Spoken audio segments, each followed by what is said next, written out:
IGCSE great 10 படிக்கிற பசங்களால இதை 30 செகண்ட்ஸ்ல solve பண்ண முடியுமா? வாங்க இப்போ நம்ம பார்க்கலாம்.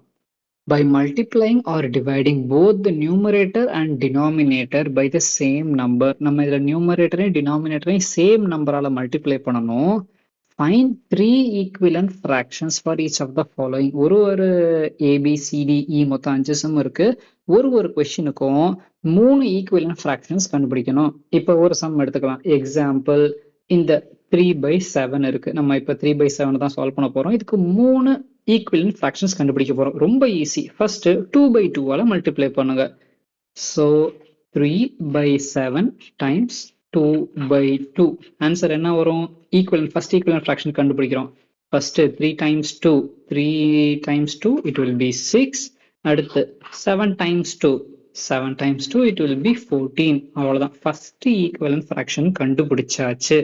அடுத்து இதே எதுக்கு செகண்ட் ஈக்குவலன்ட் ஃப்ராக்ஷன் 3/7 டைம்ஸ் அடுத்து 3/3 மல்டிப்ளை பண்ணுவோமா? what will we get? 3 times 3 9, 7 times 3 21. அவ்வளவுதான். செகண்ட் ஈக்குவலன்ட் ஃப்ராக்ஷனும் கண்டுபிடிச்சாச்சு.